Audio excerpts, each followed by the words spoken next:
तर नमस्कार मित्रांनो, ही लाडकी बहीण योजना जी आहे महाराष्ट्र सरकारची, तर त्यांनी खूप काही म्हणजे जे लाडक्या बहिणी आहेत त्यांना लाडक्या बहिणींना म्हणजे नंतर वेळोवेळी प्रत्येक वर्षाच्या जून महिन्यामध्ये केवायसी पोर्टल चालू करणार अशी आश्वासनं जे आहेत ते आपल्या सरकारनं दिलेले होते बघा. परंतु आता आज 15 ऑगस्ट होऊन गेलेलं आहे आणि 15 ऑगस्ट झाल्यानंतरही जे आहे लाडक्या बहिणींना केवायसी करण्यासाठी कुठल्याही प्रकारचं पोर्टल सरकारनं चालू करून दिलेलं अजूनपर्यंत तरी नाहीये. ठीक आहे. जर एखाद्या सीएससी सेंटर वगैरे तुम्ही जात असाल आणि कुणी जर तुम्हाला म्हणत असाल की म्हणजे केवायसी पोर्टल चालू झालेलं आहे आणि आम्ही तुम्हाला जे आहे केवायसी करण्यासाठी म्हणजे केवायसी करून देऊ असं जर कुणी जर म्हणत असेल तर ते सर्व काही खोटं आहे. अजूनपर्यंत सरकारनं कुठला यावरती निर्णय किंवा जी आर आणलेला नाहीये, केवायसी पोर्टल चालू झालेलं नाहीये. तर असं जर कोणी म्हणत असेल तर कृपया त्या गोष्टींना बळी पडू नका, कोणालाही पैसे देऊ नका. ज्यावेळेस पण केवायसी पोर्टल चालू होईल आपल्या चॅनलवरती आपण व्हिडिओ त्याचा बनवू. तर महाराष्ट्र सरकारला पण एवढीच विनंती आहे की लवकरात लवकर पोर्टल चालू करावं. कारण काय आहे ना की खूप काही लाडक्या बहिणी अशा आहेत ज्यांचा आता लाडकी बहीण योजना चालू झाली त्यावेळेस त्यांचं वय समजा 20 वर्ष होतं, तर ह्यावर्षी त्यांचं वय 21 वर्ष झालेलं आहे. तर त्या नवीन लाभार्थ्यांसाठी जे आहे त्यांच्यासाठी तरी कमीत कमी लाडक्या बहिणींचं जे पोर्टल आहे केवायसीचं, ते केवायसी पोर्टल त्यांनी चालू करावं. आणि दुसरी गोष्ट म्हणजे नवीन लाडक्या बहिणींनाही त्यामध्ये नोंदणी त्यांची करून सरकारने लवकरात लवकर करून घ्यावी.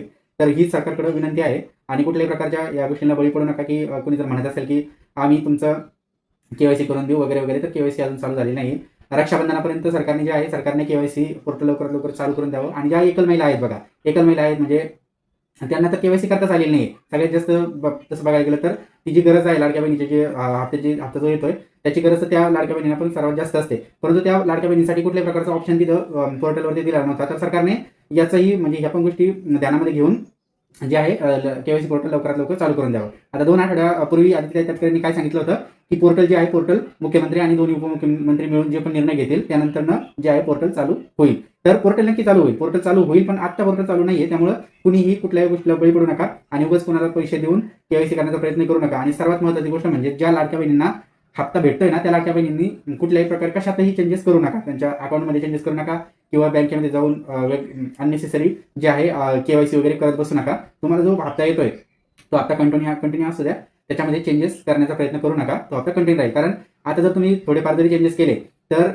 त्यामुळे काय होईल ना की हप्ता तुमचा बंद होऊ शकतो. तर हप्ता बंद होऊ जर द्यायचा नसेल तर काही गरज नसताना चेंजेस तुम्ही करू नका, हीच तुम्हाला विनंती राहील. आणि सरकारला ही विनंती राहील की लवकरात लवकर जे आहे लाडक्या बहिणीचं केवायसी पोर्टल चालू करा आणि नवीन ज्या लाडक्या बहिणी आहेत त्यांनाही या योजनेचा लाभ घेता आला पाहिजे. याच्यासाठी नवीन नोंदणी सरकारने चालू करावी. आणि त्याचबरोबर ज्या एकल महिला आहेत त्या एकल महिलांसाठी काहीतरी सरकारने उपाययोजना करावी, हीच विनंती. व्हिडिओ जर आवडला असेल तर चॅनलला सबस्क्राईब करा, लाईक करा, कमेंट करा, काही तुमचे प्रश्न असतील तर. धन्यवाद.